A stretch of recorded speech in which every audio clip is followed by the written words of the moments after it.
everyone, and welcome to another episode of the Today's the Day Changemakers Podcast. I am Jody Grunwald. This week, my guest is Hugo Balta, an experienced award-winning broadcast and digital media news executive directing growth and innovation in several divisions and businesses in the U.S. and Latin America. Hugo's nearly 30 years of experience include leadership roles with storied news networks like NBC, ABC, CBS, and Telemundo, just to name a few. Hugo is the owner-publisher of the Latino News Network, the only English-language news and information outlet focused on serving Hispanics-Latinos in New England.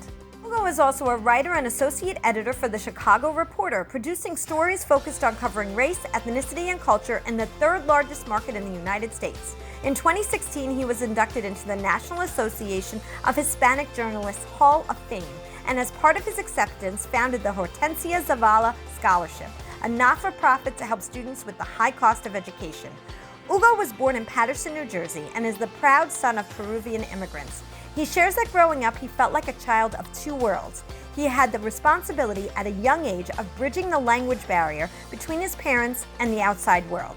He now resides in Chicago, and over the last 10 years, his focus has been on the intersection of DEI work and journalism, creating authentic messaging to Hispanic, Latino, and marginalized communities, and sharing stories that are fair and accurate. We go on to discuss why it is so hard to find media stations that are politically neutral. There were many times in his career that Hugo could have chosen to blend in, have a big title, hefty paycheck, but that would have caused him to have to stray from his beliefs and convictions. When those situations would arise, he would think about what his mom had to go through working in a sweatshop, or that he never saw his dad much as he worked 2 to 3 jobs 7 days a week. His parents worked hard to be able to provide Hugo with the incredible opportunities that he has been able to leverage. From messaging around never giving up or compromising your beliefs to don't listen to all the noise, Hugo has so much insight to offer. Please take a moment to subscribe to the Today's the Day Changemakers YouTube channel and share a comment. Your comments matter and help our episodes to be heard. Listening to others brings support, ideas, and ongoing connection. You can also download this podcast on Apple and Google Podcasts, Stitcher, Spotify, Pandora, and many other streaming sites. Please take a moment to write a review that will help my guests be heard. The algorithm is such that comments, likes, and shares are vitally important and so very much appreciated. I will be thanking those who take the time to review the podcast on upcoming episodes. The best gift you can give someone is your time, and I so appreciate yours. As a certified professional coach and consultant, I focus on how connection is at the core of all that we are and all that we do, from how we connect to ourselves, our goals, to our careers and family. I would love the opportunity to connect with you and help you on your journey. Reach out to me directly at Jody, Jodi, at todayisthedayliveit.com. And don't forget to follow Today is the Day Live It on Instagram and Facebook. Coming soon, a new Changemakers membership connective. Go to todayisthedayliveit.com to learn more. Thank you for supporting the Today's the Day Changemakers podcast. The views expressed by all Today's the Day Changemakers podcast guests are their own. Their appearance on the Today's the Day Changemakers podcast does not imply any endorsement of them or any entity that they represent. Have a great week, everyone. Hello, everyone, and welcome to another episode of the Today's the Day Changemakers podcast. I am Jody Grunwald, and every week, as I always say, I get to interview the most incredible humans who are just doing great work in their corner of the world and beyond. And today I have Hugo Balta with me. Hi, Hugo. How are you? Hi, how are you? Thank you very much for the invitation. Oh, absolutely. And I just want to make mention how incredible LinkedIn can be, because that's how we connected. And I'm grateful for that. You got to see a little bit about my work. I got to see a little bit about your work, and coming at it from a very authentic space of saying, I just want to share your story, right? I wasn't selling you anything. It was all about that. And I'm grateful that you agreed to join me. So thank you so much. Of course, my pleasure. So Hugo, I'm going to read a little bit from your bio because I never try to get it right and memorize it. So Hugo is an experienced award-winning broadcast and digital media news executive directing growth and innovation in several divisions and businesses in the U.S. and LATAM. LATAM? Is that how I say it? Yes, Latin America. Yeah, that's what I thought, but it said LATAM. So I'm like, I want to make sure I get that correct. Hugo's nearly 30 years of experience include leadership roles with storied news networks like NBC, ABC, CBS, and Telemundo. Hugo is an entrepreneurial journalist. He is the owner and publisher of the Latino News Network, the only English language news and information outlet focused on serving Hispanic Latinos in New England. LNN also amplifies the work of others in elevating the visibility and voices of a community often absent in newsrooms and news coverage. I'm really looking forward to talking about that with you because I think that is just so important that we talk about that. LNL is an incubator for young journalists to get the mentoring and experience they need on their road to a successful career. He is currently a writer and editor for the Chicago Reporter, producing stories focused on covering race, ethnicity, and culture in the third largest market in the United States. In addition to being an accomplished journalist, Hugo is the only president to serve 2 terms in the National Association of Hispanic Journalists History. In 2016, he was inducted into the Hall of Fame as part of his acceptance, founded the Hortensia Zavala, am I right? Yep. Good. Zavala Scholarship, a not-for-profit to help students with the high cost of education.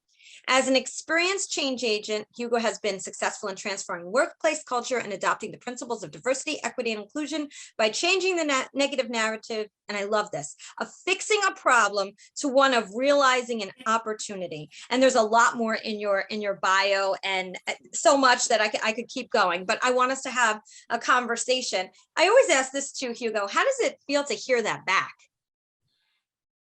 It feels like I've had a lot of what is it? I've been around the block a couple of times, right? It's sometimes also even reads like an obituary. It's like, wow, but also more than anything, gratitude. You know, I've had very much the opportunity, and I'm very grateful for it, to work with many storied news organizations and continue to do so. And even some of the things that you've mentioned. There are even add-ons. Right now, I'm also working with WBBM News Radio here in Chicago. We expanded the Latino News Network editorial focus to Illinois as well. With the Artista Zavala Foundation, we've also expanded our support of young journalists with journalism camps. So the journey continues. I'm certainly proud and grateful because it's not just about me, right? All of us, if we've had any level of success, can point to a number of people who have helped us be successful. So when I hear everything that you've mentioned, there are faces that pop up, people who have been part of my life, my career, who still are part of my life and my career, and who come along with me in this journey, this continued journey of journalism and life. And I think it's so important. I always say this about, thanking those people, having that gratitude. And I think that also opens the door for more of that, because no matter what age we are, we learn. We're, forever learners, lifelong learners. And it's important to have that gratitude. And that's why sometimes it's nice to have somebody else read your bio to you, because then you can you can remember all the things that you accomplished. But I want to go back, Hugo, with you a little bit in your life. And where did you grow up? I grew up in the Northeast. I'm a proud Patersonian. I was born and raised in Paterson, New Jersey, an inner city right outside New York. So very much part of the New York metropolitan area. I'm the proud son of Peruvian immigrants, Hugo and Graciela Balta. And like so many children of immigrants, I certainly feel like I'm a child of two worlds. I feel 100%, and I'm very proud of being an American, but I'm also 100% Peruvian and proud of my Peruvian heritage and my roots. And as such, I am bilingual, bicultural, navigate between two worlds. And that's really had a very positive and enriching effect on my career. And I think it's interesting because I don't think that everybody thinks of it like that. Like it is two worlds, right? So it truly is. And I don't know that we all realize that. And it's important for us to know that, because even as you say, bilingual, there are certain words that just don't translate, right? That they're just specific, and there's an understanding of that word within that culture. And I think that is just important for us to realize and bring to the forefront that it is two worlds. And we, those of us who were born here and who don't have that heritage, need to understand how incredibly magnificent it is. When I look at that, I wish I spoke multiple languages, and I think it's wonderful to be able to communicate with more. You're able to communicate with more people that way. And I'm all about connection, so I wish I spoke 10 languages. It would be wonderful. We'd have a lot more people on the show. Paterson, New Jersey, would you say that where you lived, you felt like you embraced in the culture that you were born into, or was it not like that back then? Well, I think it's a little bit of everything. You know, Paterson has a rich history in our country. It was certainly part of the Industrial Revolution. Notable names for Paterson is Alexander Hamilton. He was the founder of Paterson, and so certainly very much part of the American experience revolution. Lou Costello, a very beloved comedian in the 30s and 40s, the Hurricane, an African American boxer, and so on and so forth.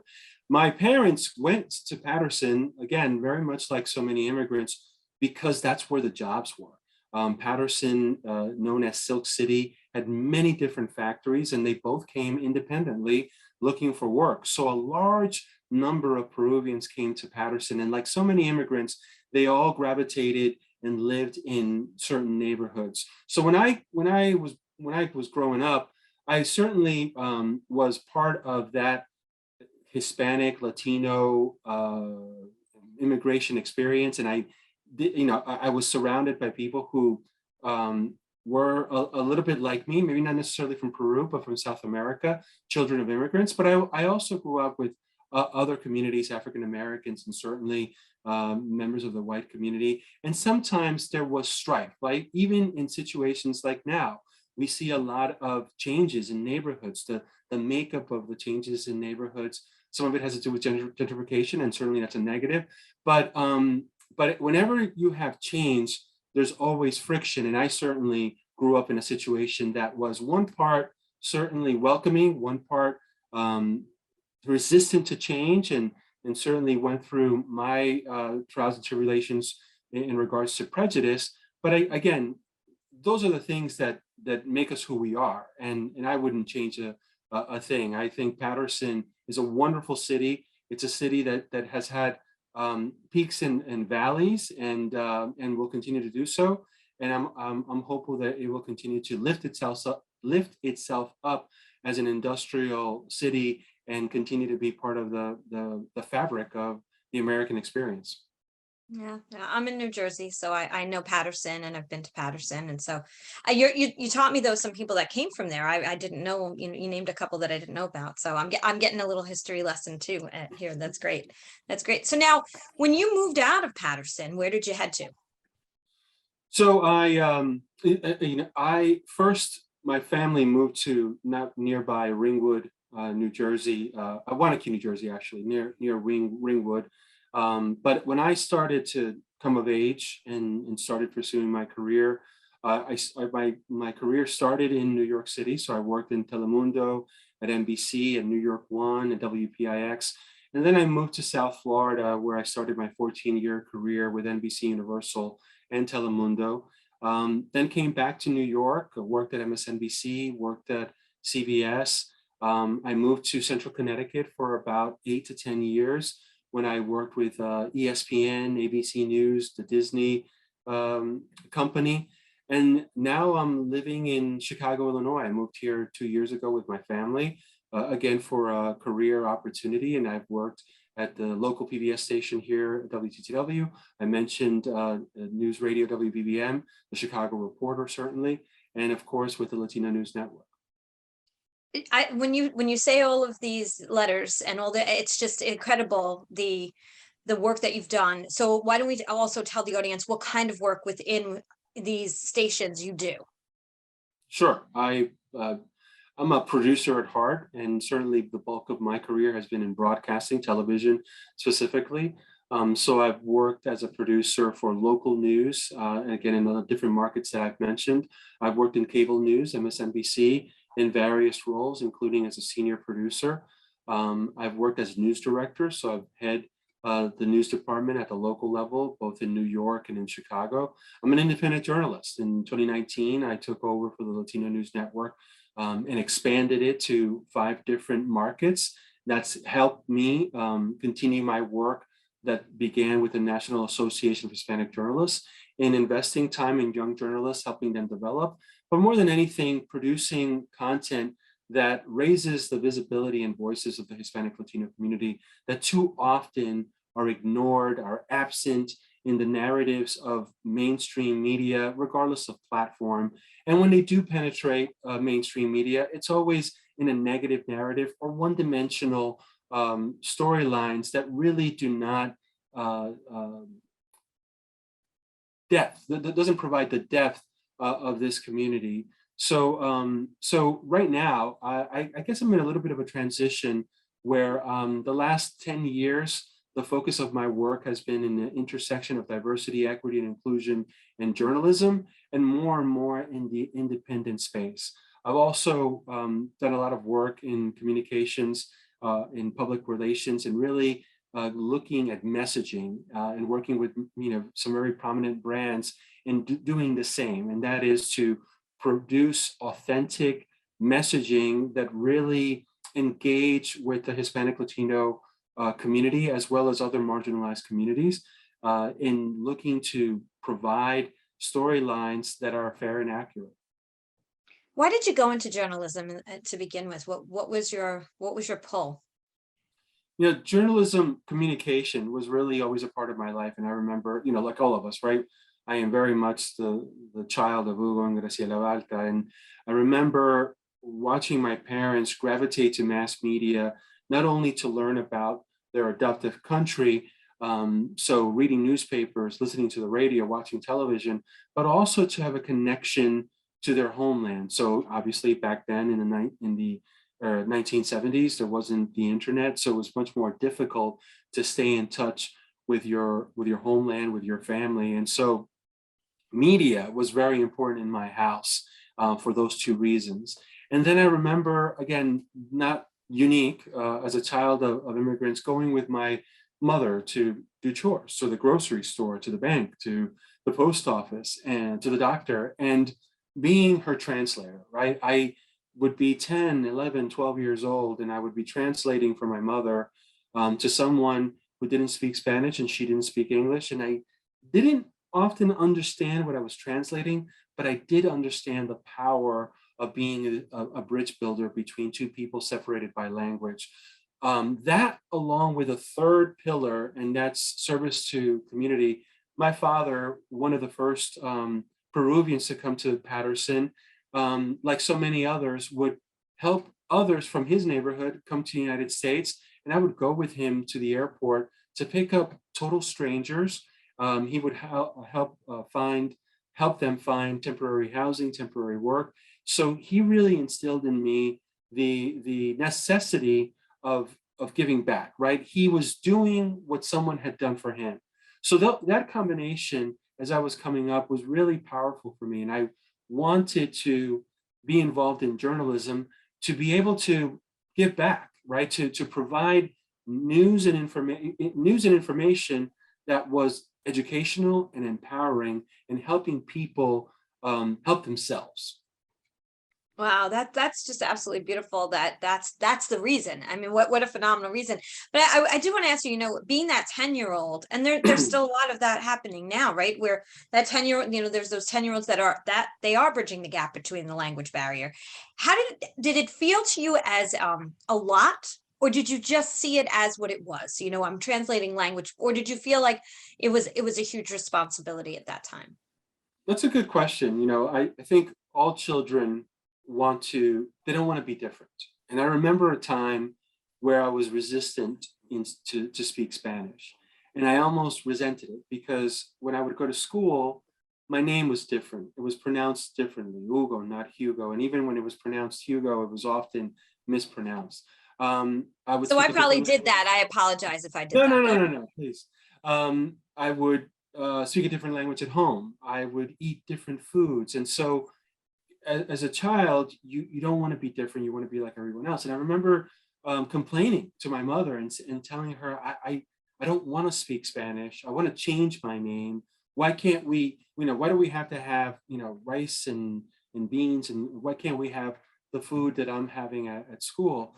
And that was a really important moment. And my mother, really just a wonderful first teacher. She listened to me. And she explained to me that speaking a different language and being different is a gift. It's a superpower.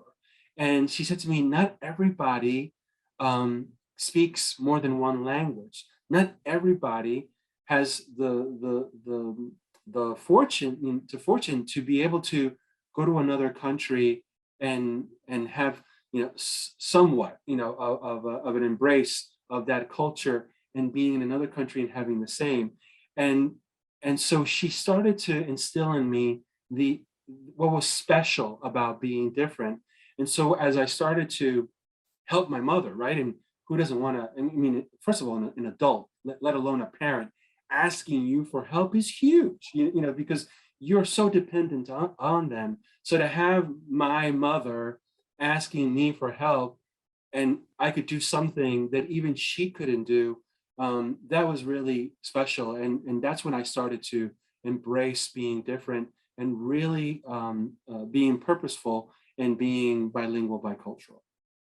It's interesting because my children's father is Brazilian, and his family, he's first generation, and he says the same thing as you in that at first he didn't want to be that different, right? And he didn't want that responsibility. And I feel like that might be a common theme, right? Because it's you don't want to be different, you don't want to talk that other language because you don't want to appear. But then all of a sudden there's a moment where you embrace it and you feel like this is your culture, and it's something to be proud of and to share because we can learn from each other's cultures. So thank you for sharing that. So your career evolution, first job in journalism was what?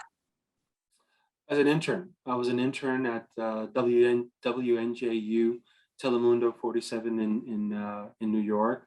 An internship turned into a part-time job, then into a full-time job.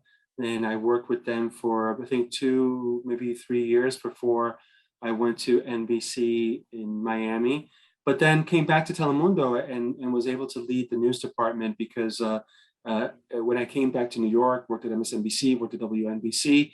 In 2002, then parent company of NBC, General Electric, purchased Telemundo and had the opportunity to work on very interesting projects across the United States in many different markets, bringing 2 companies, again, separated by corporate culture, separated by language, separated by culture, period, and really looking to bring them together, really setting the foundation of how they would work together, learn from each other, and be very competitive in those markets. And after a year of working in Los Angeles and in Dallas, Texas, and Chicago, certainly New York, was given the opportunity to lead the Telemundo News Department in New York. Incredible. Pam10 is a leader in IT enterprise solutions and staffing. They are driven to transform their clients' business performances. They do this every day by providing their clients with the best services and products. Products like BizLego, an online community platform, and Colear, a unique learning management system. They also transform the lives of women and children through their associated nonprofits, SheTech, which supports women in and joining the technology field, and Softkin, support organization for kids in need. Pam10, technology for social good. Go to pam10.com for more information. In your bio, it states about the fact that Latino News Network is the only English language news and information outlet focused on serving Hispanics, Latinos in New England, right? So statistically, I don't know if you know the answer to this, but what would the population be of Hispanic Latinos in New England? Yeah, and that's a very important nuance, sorry. What happens often, and it's changing, but certainly as I was coming up, there's a misconception about Hispanic Latinos. So right now, the US Census tells us that of the more than 60 million members of the community, a majority of them are US born. And as such, English is their first language. But when you look at media, and there was a study in 2019 by the City of New York, Graduate School of Journalism, a national study, it found that of the more than 300 news outlets, regardless of platform, focused on Hispanic Latinos, a majority of them were in Spanish. Now, a majority of them are in Spanish, although a majority of US Hispanics are American born. And so the Latino News Network is one of a handful of news outlets that is speaking to the majority of US Hispanics in their language with a cultural nuance that is absent, again, in mainstream media. And I think that was really important. The second thing that's important is that we're digital. And the majority, because of the age group, so majority of US Hispanics are younger, many of them are millennial, and as such, millennials gravitate to the digital platform for their news and information and entertainment. Being digital and in English is really where the focus should be for news and information, because again, that's where the majority of this particular population is consuming that type of content. So it was really important for me to nurture and work with others in developing the Latino News Network. And New England is really interesting. You know, we were born in New England first and foremost because our founder, Diane Alverio, happened to be a resident of Connecticut, and so she planted a flag in what was familiar to her.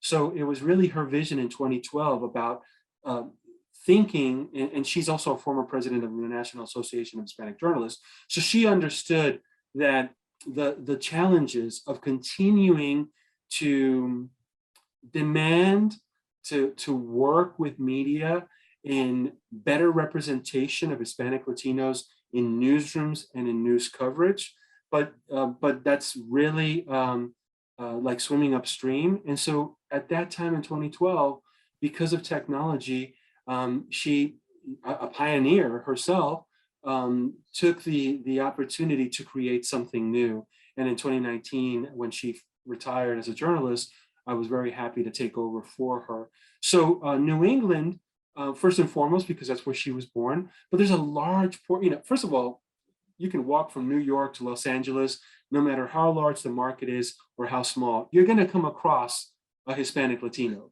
So it's not that there are only concentrations in certain states or certain markets where Hispanic Latino lives. Also, Spanish is the second most popular language spoken in the United States. In fact, more people speak Spanish in the United States of the more than 25 plus countries, with the exception of Mexico. So we're very much a bilingual, and I would say a Hispanic Latino country, although some members of especially in the political realm, would say otherwise. And so in New England, what we have is a large concentration of Puerto Ricans that live in the metropolitan area, so certainly in Connecticut, and many of them have come of late because of all of the economic and infrastructure strife that's happening in the island, and certainly after Hurricane Maria. But you have Ecuadorians, Colombians, certainly in Connecticut and Massachusetts and New Hampshire. Many of them are immigrants, but also many more are native to those states.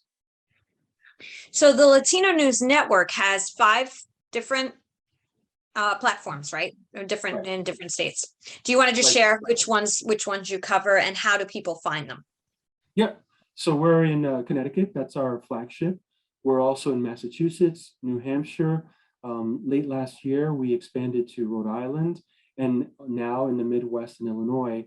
And really, you could find us by the name, for example, Connecticut Latino News and Rhode Island Latino News on Google. Like I mentioned, we're certainly a digital platform, but we also have a YouTube channel and a series similar to this called Opinion Plus. We have a podcast called 3 Questions With that I host that you can find in Spotify. And we're also very active in social media, Facebook, Twitter, Instagram, and LinkedIn, and use those platforms not only to promote our stories, but to produce native content in them. What types of stories do you like to cover? Human interest stories, right? I think that every story is about a person. Even when you're talking about things like immigration and election, I think it's very important to collect data, but it's important to also put a face to that data. So we've been doing a series on the census, and the census is a lot about numbers, but we very much unpack that and talk about what do those numbers mean, and what it means to say Hispanic Latinos in Connecticut will be very different than Hispanic Latinos in Illinois and in Massachusetts, given the makeup of the Hispanic Latino population in those states, and even just the number of Hispanic Latinos in those states. So it's always about putting a face to the story, whether it's about small businesses and introducing the audiences to their neighbors that are very much like them, regardless of their race, ethnicity, and gender. These are people that are, entrepreneurs that are looking to lift themselves up. People in government, people in education, people in health. A lot of times when we're watching legacy media, authoritative figures don't look like us, meaning they don't look like Hispanic Latinos, they don't look like marginalized members of the community, and sometimes they don't look like women as well. It's always the authoritative figure, and I'm generalizing, but there are studies that support it, is usually a white male. So it's very important for us to chip away at those stereotypes, but making sure that we're using our platform to again elevate the visibility and the voices of all members of the community. Certainly members of the community that are blue collar workers, white collar workers, young and old and everywhere in between, foreign born, native born, and really celebrate their wins as well as highlight their challenges. And in doing that, we're really, as good storytellers, having larger discussions about members of the community that certainly begins with Hispanic Latinos, but is inclusive of other members of those neighborhoods in that community. We've been seeing a lot of firsts happen lately, right, as a country, and a lot of firsts that we should have been having way earlier than this, right? In your opinion, being part of and seeing the evolution of journalism, why do you think it's all happening now? What held us back? Well, I'm very skeptical of all of the things that we're experiencing now, because I've seen them come before. Although I do acknowledge that we're in a very unique moment in time in our nation's history. A lot of that is being driven by COVID.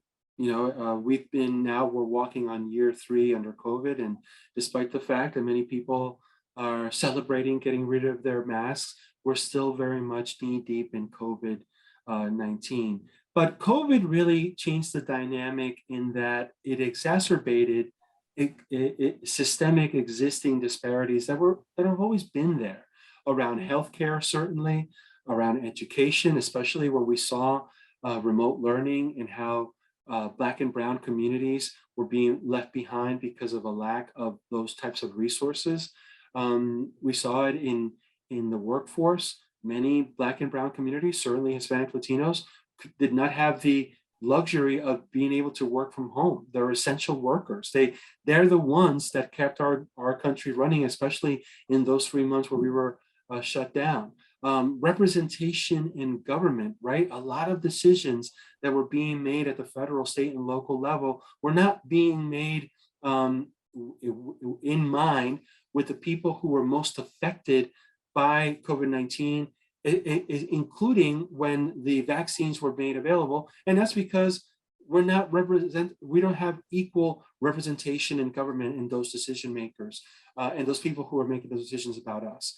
Then came the killing of George Floyd, and with it, led by the Black community, conversations, debates, arguments about systemic racism, not just in policing, but in many different facets of our society. And then the last thing I would say, well, 2 more things, right? And then there's the divisiveness of the 2020 election, and really the divisiveness of the Trump administration that culminated in what we saw in November, and certainly what we saw in January, days before the Biden inauguration. And then, of course, there's the census, and even though they're right now they're looking at and an undercount in certain communities, Hispanic Latinos being one of them.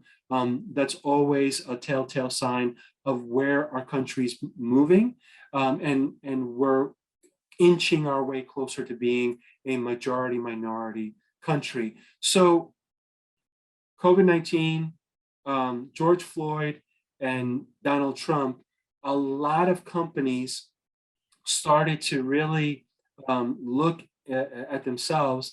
And I think for the most part, or what I've seen, enact initiatives that are very purposeful in moving the needle and really doing something thoughtful for the long term when it comes to diversity, equity, and inclusion. Now, why I'm skeptical is because every 10 years I've seen this, and it's largely driven by the census. The census comes out and people lose their minds. Oh my God, look at the numbers, the country's changing. And then they look to Hispanic Latinos that are driving the population growth, certainly driving the economic growth, more close to $1.5 trillion of purchasing power. And then what they do for the next 5 years is these large companies is throw money at any initiative that looks to engage with that community and hopefully garner their business, but they're very superficial. They're very short-term initiatives, and often led by people that are not members of the community that they're trying to attract.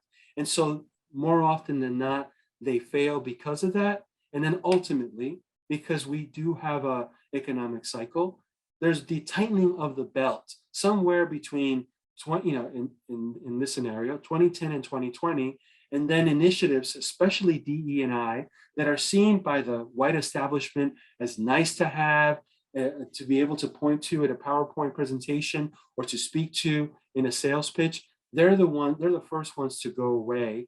And then all of the work and momentum that happened in 5 years, almost overnight, goes away. And then it comes back again in the next census. My hope is, and I've seen some of this, that some of the initiatives that have been enacted are a little more thoughtful in first looking at where the company is in regards to DE&I, not just the checking of the box, how many women do we have in our company, or how many African Americans, et cetera, but really looking at, are we a welcoming place for diversity? If not, we need to change that dynamic before we even start to think about recruiting people who are going to help us in that next evolution. I've seen a lot of that. I'm hopeful for those initiatives because that's more about the long game versus the short game. And ultimately, the last thing I'll say is diversity, equity, and inclusion is not just doing good for the community. Certainly it's that, but it's also good for business. And if regardless of what your business is, if you don't have in mind Hispanic Latinos, African Americans, Asian Americans, women, LGBTQ, and so on, if they're not part of your strategic short-term and long-term growth, then you're doomed to fail. And ultimately, you're going to have to shut down.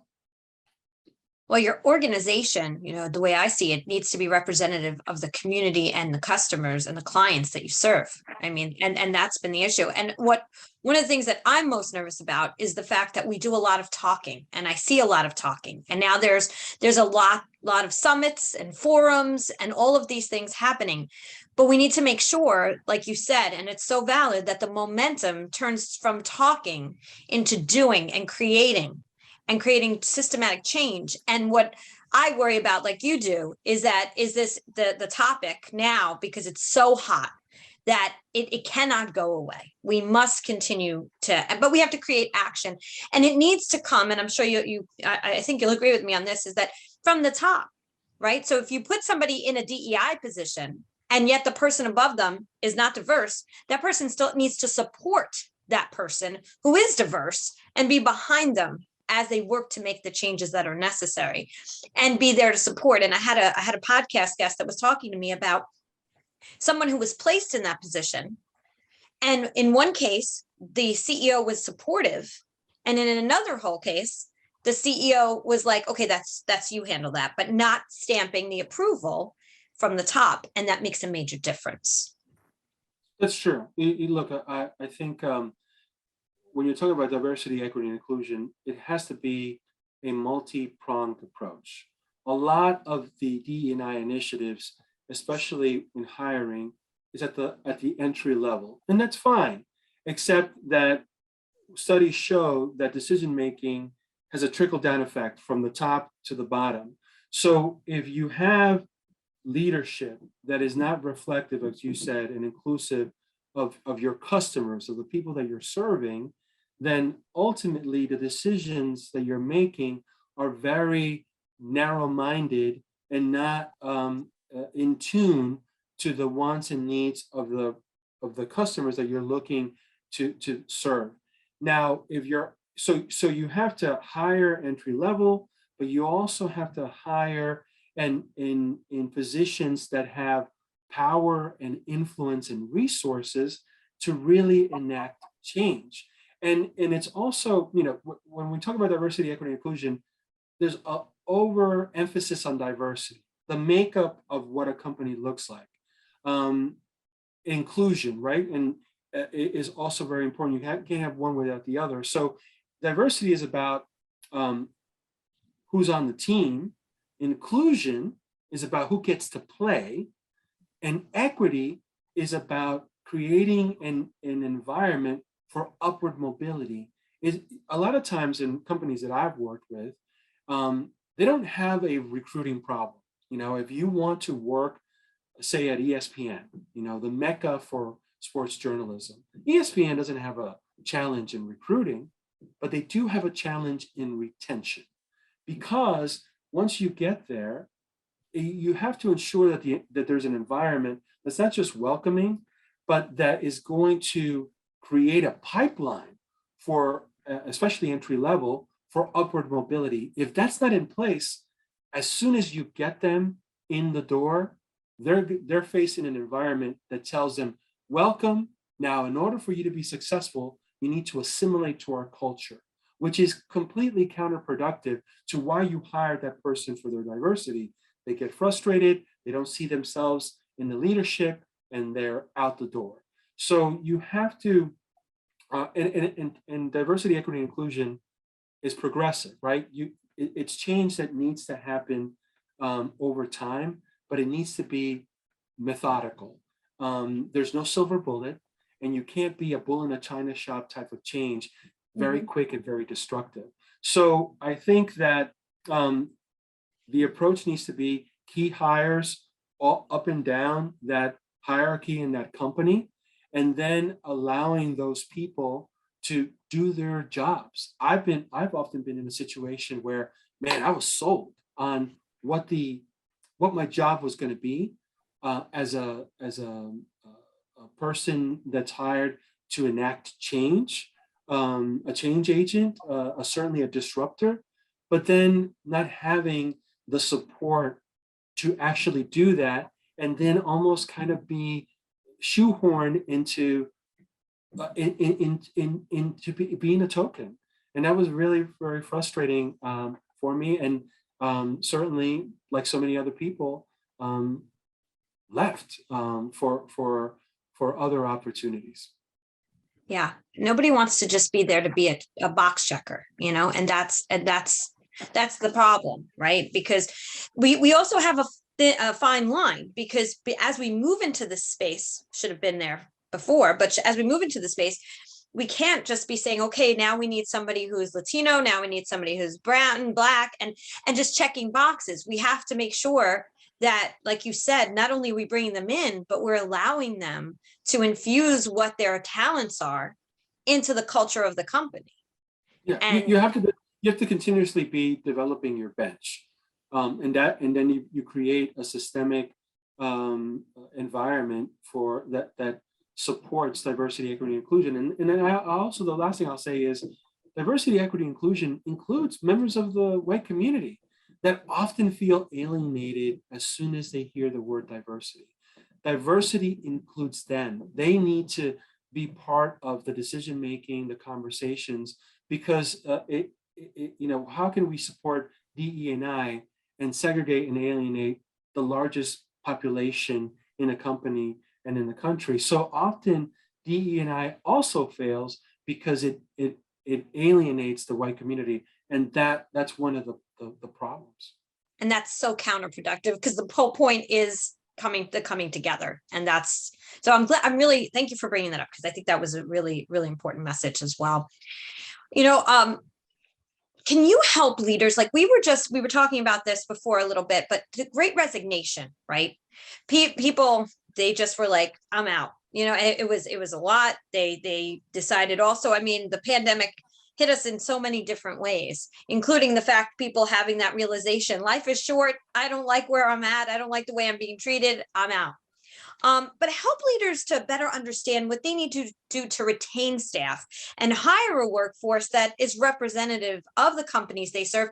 It's easy to say that, but what would you give them if, leader might be of an organization is listening right now? What advice do you have for them?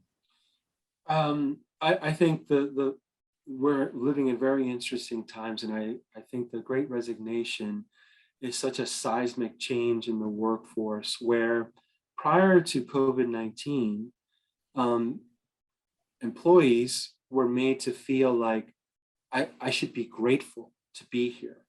I should be grateful that I have a job. And that feeling was certainly nurtured by those in power in your respective companies. What we learned with COVID-19 is that flipped. You, the company, should be grateful that I'm here. You, the company, should feel fortunate that I'm a member of your team. And then the work-life balance. Before COVID-19, it was almost unthinkable that you could be productive working from your home or working anywhere else than the office in an environment where you had your manager almost hanging over you. So COVID-19 really did away with that. I think it's very important for managers to listen to the needs and wants of their employees and negotiate something that is equitable for both. I think a lot of times right now, a lot of candidates, what they're looking for, hey, I'd love more money. Who doesn't, right? But my time and my work-life balance is, if not equal or more important than that. And if you can provide me an environment where I can have that balance, maybe a hybrid where I'm working from the office a couple of days a week, a couple of days I'm working from home, especially if you're a woman. And we know that women have had the short end of the stick in corporate America since before COVID, and even during COVID. That's really valuable. So I think if you want to recruit and retain employees, listen to them. And it's not a turnkey. What I need, what you need, is going to be similar and dissimilar. But if you can negotiate something that is going to help the person be whole and not all work, and have that balance, that is going to be key to the employee being all in on their company, but also having them for the long haul. Thank you. I appreciate that. You have like a peek in the window into so many different companies in all different sizes with all that you do. And so that's why I wanted to, ask you that question. The other thing is that I wanted to ask you is that, and we talked about it before the interview, which is I'm a novice when it comes to the news and the media. That's just not, that's what I rely on others, right? But one of the things that I guess I didn't pay attention to as I was growing up was that certain stations that we listened to leaned one way or the other. And we hear so much of that now, right? This station is out. Why is it that we just can't get the news as the news is without it leaning left or right? It is so difficult to find news that is fair and accurate. And part of it has to do with the fact that it's a business. I've been in this industry for 30 years, and I've seen a lot of changes, a lot of that driven by technology, but it is a business. And I think it's disingenuous for people to criticize, say, Fox News as being very conservative, even alt-right, when you do have media companies like MSNBC and others that clearly are leaning left. Now, that's not to say that either one of them are not doing a good job in presenting information, but if you look at the guests that they have on, ultimately, when you peel the onion, they're really leaning to the left and to the right, and so they're echo chambers to people who are just looking for news and information that is reflective of their own experience. If you look at the audience for MSNBC or Fox, it's not going to be very surprising to learn their political leanings and their so on and so forth. What's happening is there's too much of an emphasis in producing content that really is about the ratings, whether it's television, radio, .com, newspapers. There's an overemphasis in producing content that is going to grow the numbers or maintain the numbers in a very competitive environment, that especially in legacy media that is seeing triple digit numbers leaving a particular platform. We saw it with newspapers, we're seeing it with television, certainly also radio, and gravitating to the digital platform. And so that a lot of that is what's driving these networks to produce content that is not really taking the time to think about producing content that respects the audience and helps them and really provides the means for them to make their own decisions. One of the reasons why I came to Chicago, and I certainly was very happy to work at WTTW, which is the PBS station here in Chicago, is because I, as not only a journalist, but as a consumer of news information, started to gravitate to PBS as one of the few news organizations, and they don't get it right every time, but one of the few organizations that really was trying to present both sides and really reflective of our country, right? Our country isn't alt-right or left. The majority of them are somewhere in the middle. And to think that, you can either be one or the other is really narrow-minded.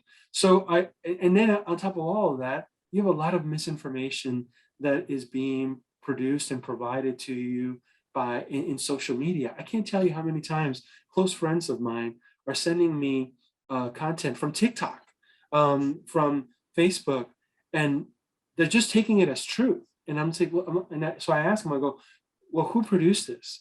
And this is a clip. Where's the whole interview? But people are making decisions about stories without even reading them or listening to them or seeing them. They're going by the headline or whatever short character challenged you are in that platform or video challenged. And so a lot of misinformation is being poured into the pipeline, which adds to the confusion. But I think because this is a business and you have a lot of managers that part of how their success is being measured is ratings, you're looking at news organizations that more often than not are producing to echo chambers to their core audiences, as opposed to doing what they're expected to do, and that is produce fair and accurate news and information, and that respects the audience to make decisions for themselves.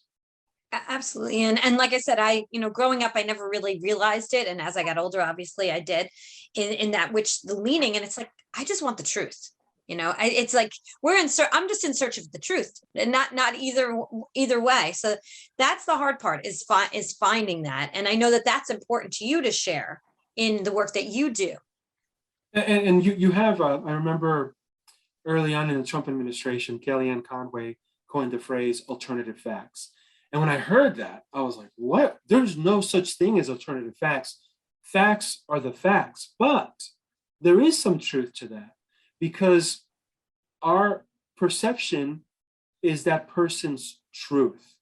So if you have a media that is inundating the populace with one narrative, then that narrative, however strong or weak it is, becomes their truth. One of the reasons of the work that I do, certainly with the Latino News Network, certainly with NHJ, in demanding better representation in news media, is really to chip away at tired stereotypes that have been cultivated for decades by media, including the news media, that non-Hispanic Latinos take as truth. Studies show that a non-Hispanic Latino, what they think of that community is largely shaped by mass media. And if mass media is creating one-dimensional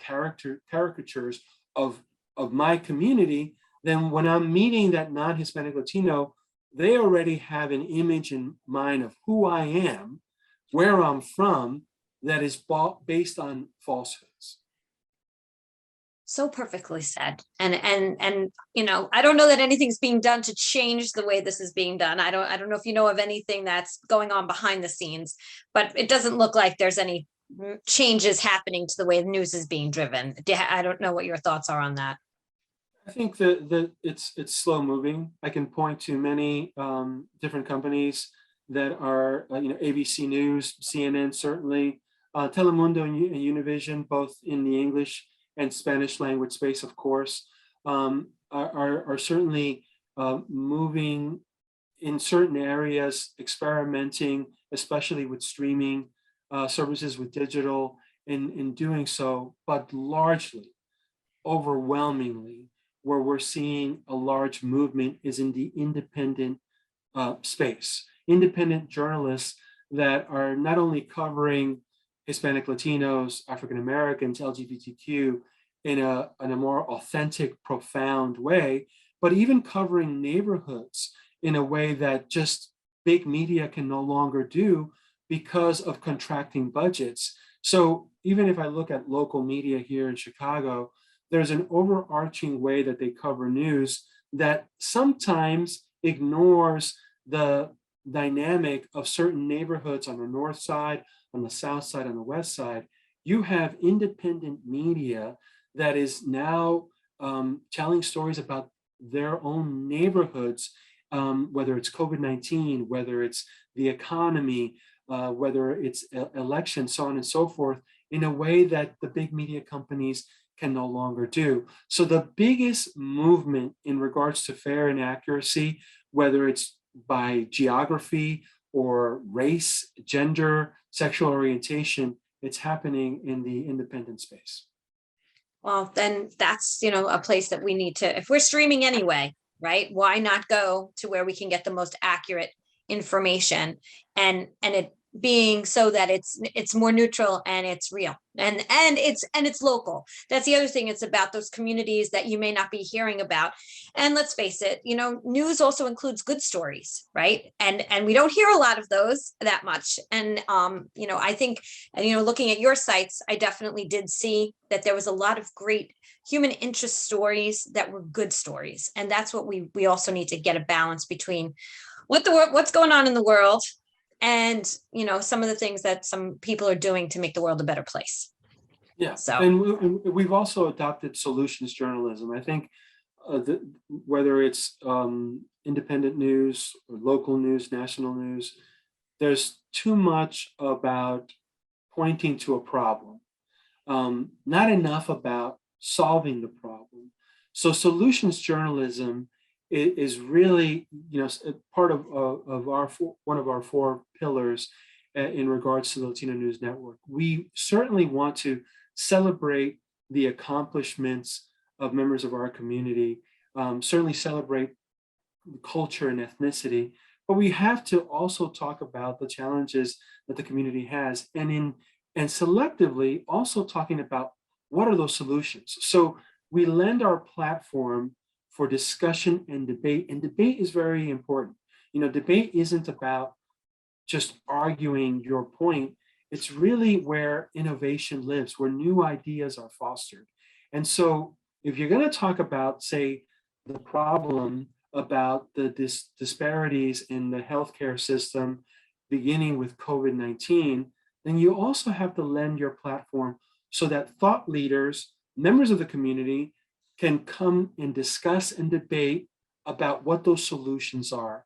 If all, as journalists, we're spending time is pointing to what the problem is and not enough creating a space to discuss and debate what the solutions are, then we're falling short on our mission. And debate, open debate without name calling and feeling like you have to defend, and just be able to be factual, I think is so important. And I know that, yeah, I've seen you put out stuff about that. And I think that needs to be more adopted amongst companies, amongst journalists, amongst the media. So I appreciate what you're putting out there. And I love your platform and what you believe in. I think it's all wonderful. And I thank you for all that you're doing. What's next for you? Well, let's see, what's next for me? I will continue to collaborate with others in expanding the Latino News Network. Like I mentioned, we're now in the Midwest with Illinois. We certainly plan in the next 3 years to finish out New England. So Vermont Latino News, Maine Latino News. I think here in the Midwest, especially when you talk about elections and politics, there's a lot of battleground states here in the Midwest, and we're looking to expand to places like Michigan and Wisconsin, Ohio, and others.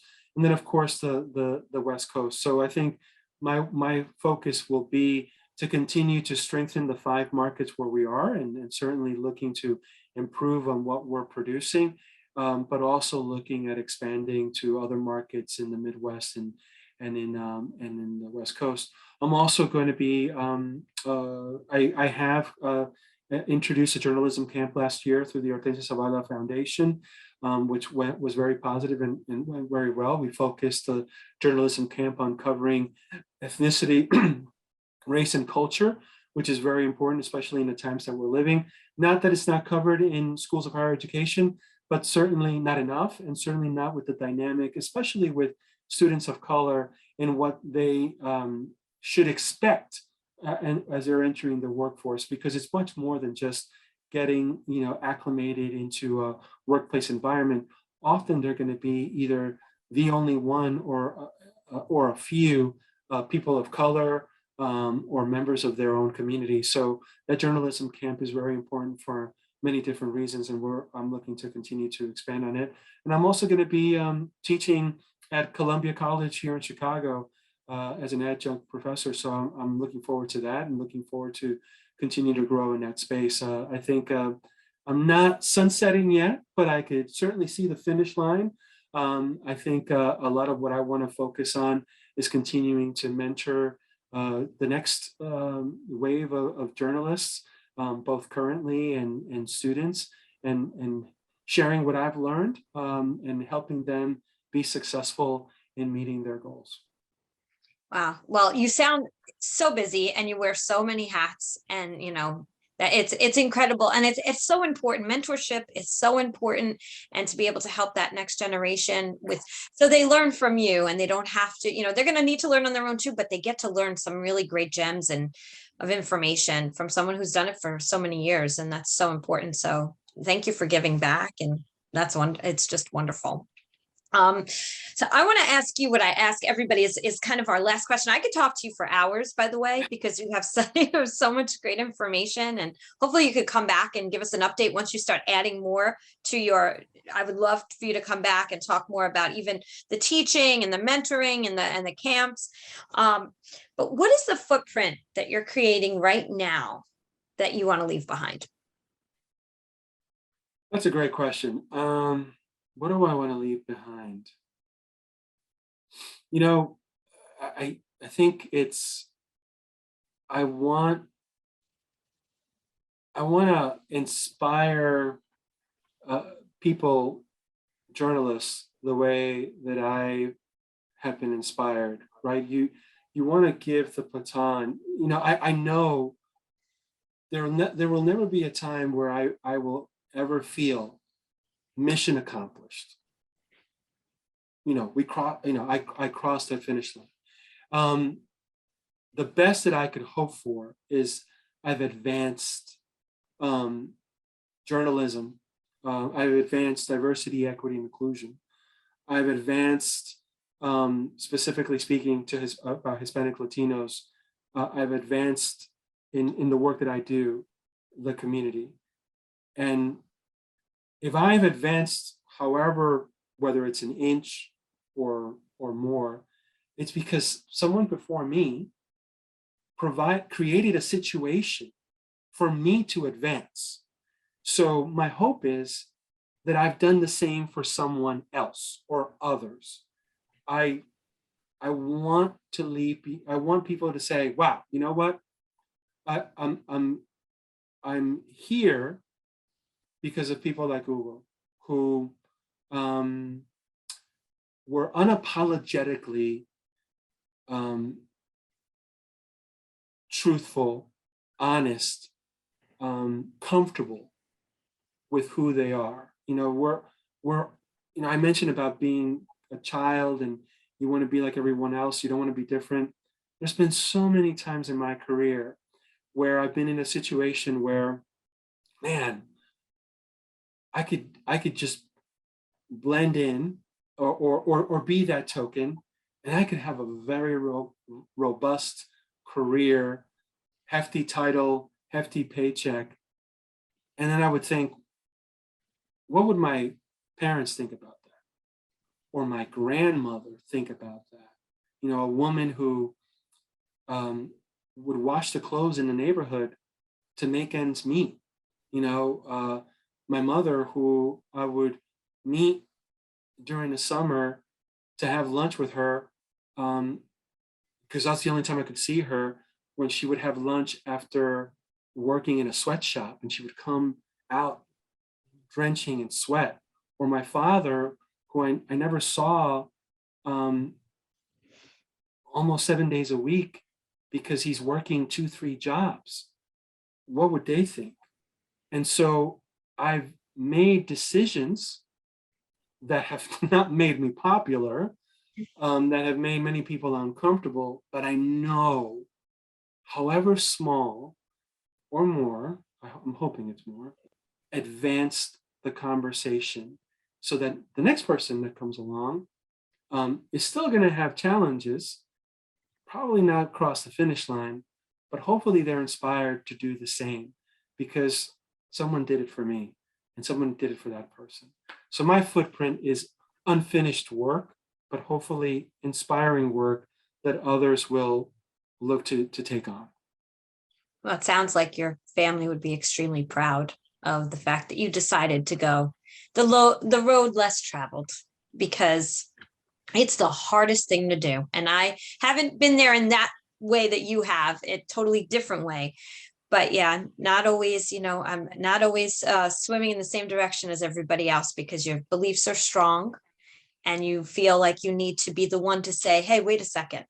And so I think that's the way we teach our own children too. You don't have to go with the flow just because somebody else said so. Yeah, you define your own success. I think success should never be defined by someone else. You define your own success, and I think that's led to a more enriching and interesting life. Thank you. And like I said, I could talk to you for hours. I so appreciate your time. Is there anything that you want to leave our listeners with? Well, again, thank you very much for inviting me to be on your program, for being so very generous with your time. I think, what I would leave your listeners, your people who are watching, is to, never, give up, never compromise. Always be your best cheerleader. There are times that I feel doubt, but always be confident in yourself. There's going to be enough people in your life, in many different stages of your life, who are going to tell you, you can't do that. You're not good enough. so on and so forth. You can't be one of those people.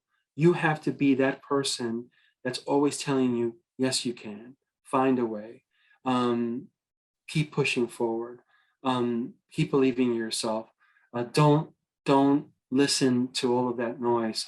Listen, march to the beat of your own drum. Thank you. Thank you so much. I really so appreciate that. That even helped me today. So you know what? Thank you for sharing. And that's what it takes. Sometimes just a few words can change someone's life, just hearing it from someone that they may never meet. And that's what I love about this, the opportunity to interview people like yourself who are change making every single day. We all are everyday change makers and have an opportunity to make a difference. So thank you so much for being part of this. I'm so excited to have you part of Changemakers. So welcome. Thank you. Happy to be here. And now, where can people find you? Before we go, where can they find you? You can find me everywhere at Hugo Balta. So Hugo, B as in boy, ALTA. I'm on LinkedIn. I'm on Twitter. I'm on Facebook. I'm on Instagram. But I usually, LinkedIn and Twitter is probably the best place, especially when we're talking about business. Instagram and Facebook is more personal. But yeah, I'm happy to engage with folks, talk to folks. I do it all the time. So please reach out. Thank you. And I'm sorry I said your name wrong in the beginning, because it's very important for me to get it right. And somehow, I don't know why, I looked at your name and I just said, but it's Hugo Balta, right? Yes, it's Hugo Balta. And even Hugo, what I meant was they would mispronounce my name like Hugo or Hugo, and, without even not even properly in English. That's what I meant by that. But yes, I go by Hugo. Thank you. Well, I appreciate you, Hugo. Thank you so much for everything. And I want to say what I say at the end of every single podcast. Today is the day. You cannot go back to yesterday, and you do not yet own tomorrow. So what small or large steps are you going to take today to get yourself closer to your goals? Have a great week, everyone.